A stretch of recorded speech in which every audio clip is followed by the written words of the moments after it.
YouTube channel UP लेखपाल दोस्त में। जैसा कि आप सभी लोग जानते हैं, मैं आप सभी लोगों को ग्रामीण प्रवेश पढ़ा रहा हूं, जो हम लेखपाल के लिए पढ़ रहे हैं। यह बहुत ही महत्वपूर्ण सब्जेक्ट है लेखपाल एग्जाम के लिए।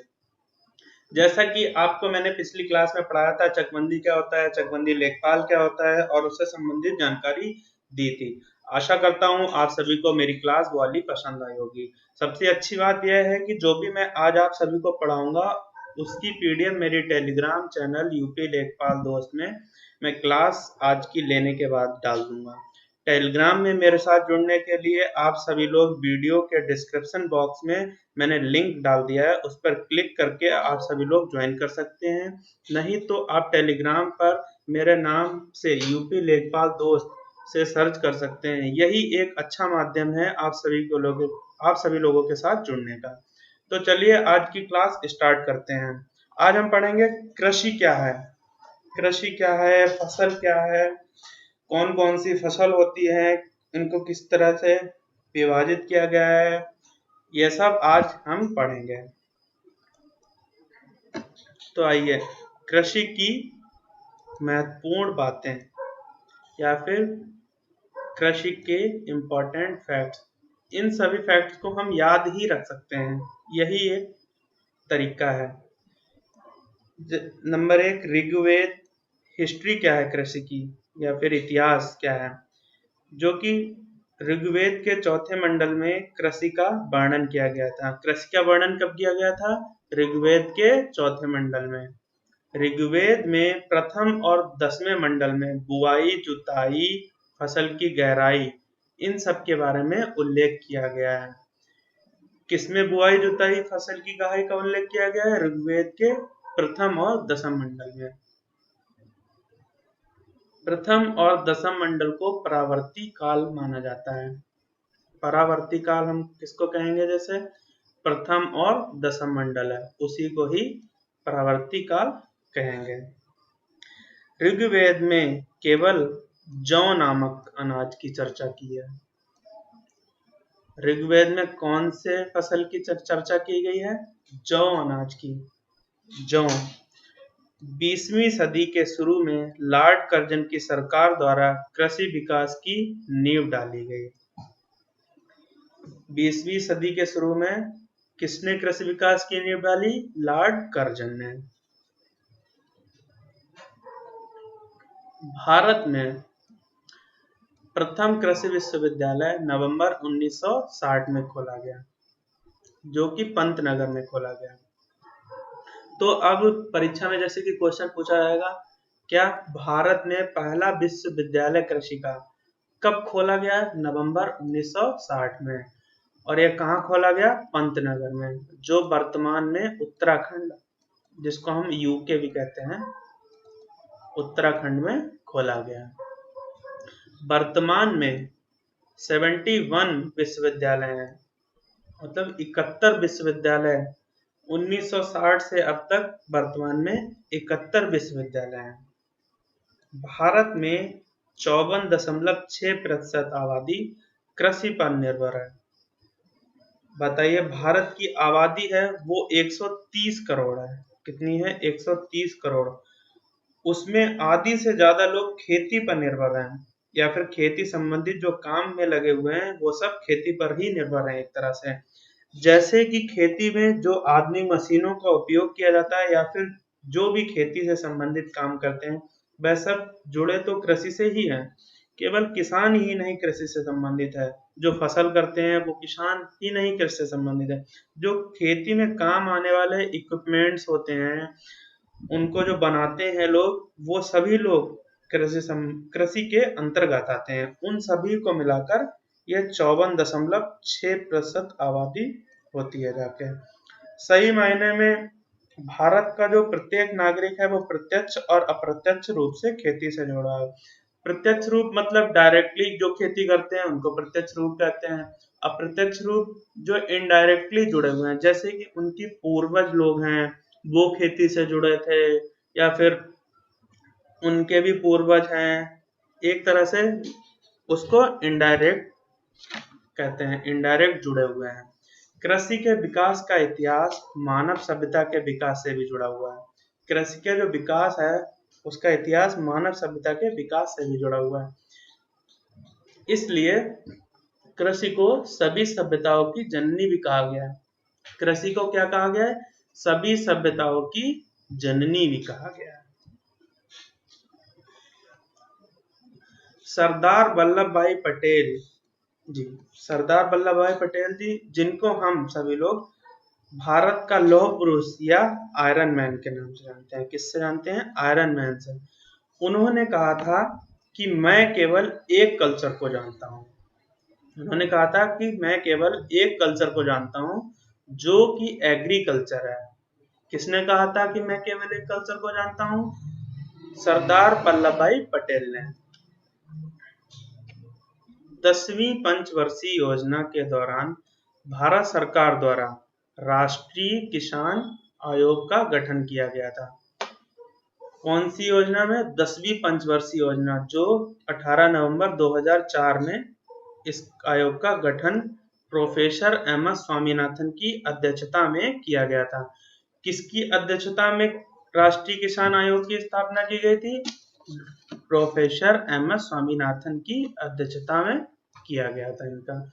और ये राष्ट्रीय किसान आयोग की स्थापना कब हुई थी? 18 नवंबर 2004 में। इसी तरह से एग्जाम में क्वेश्चन पूछे जाते हैं। इसमें किसानों की परेशानियां और किसानों की आत्महत्या में वृद्धि के कारण उसी पे ही ध्यान केंद्रित किया गया था। यही बताया गया था इस राष्ट्रीय किसान आयोग में। अक्टूबर 2007 में किसानों के लिए राष्ट्रीय मसौदा नीति रखी गई। क्या रखी गई?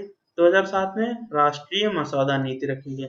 इसमें भारत में किसान और कृषि क्षेत्र की जो समावेशी विकास है उसके बारे में सुझाव दिए गए। भारतीय कृषि अनुसंधान परिषद, क्या? भारतीय कृषि अनुसंधान परिषद 21 जून सन 1929 में स्थापित किया गया। और यह कहाँ किया गया? इसका मुख्यालय है नई दिल्ली में। भारतीय कृषि अनुसंधान परिषद, जिसको हम ICAR कहते हैं। ICAR की फुल फॉर्म क्या होती है? Imperial council of agriculture research. इसकी स्थापना कब की गई थी? सन 1929 में। इसका मुख्यालय कहाँ है? नई दिल्ली में। भारतीय कृषि अनुसंधान परिषद का मुख्य कारण क्या है? मतलब उद्देश्य क्या है इसका? कृषि उन्नति तथा पशुपालन प्रबंधन। कृषि उन्नत जैसे कि हाइब्रिड बीज है, उनके बारे में रिसर्च करते हैं। जितनी भी कृषि संबंधी रिसर्च होती है वो भारतीय कृषि अनुसंधान परिषद के अंतर्गत होती है। अब आ गया ये कृषि राज्य सूची का विषय है। यह बहुत ही महत्वपूर्ण क्वेश्चन है पेपर का। कृषि किसका विषय है? राष्ट्रीय सूची का विषय है। कृषि को जितनी भी योजनाएं हैं कृषि के अंतर्गत, वह सभी राज्य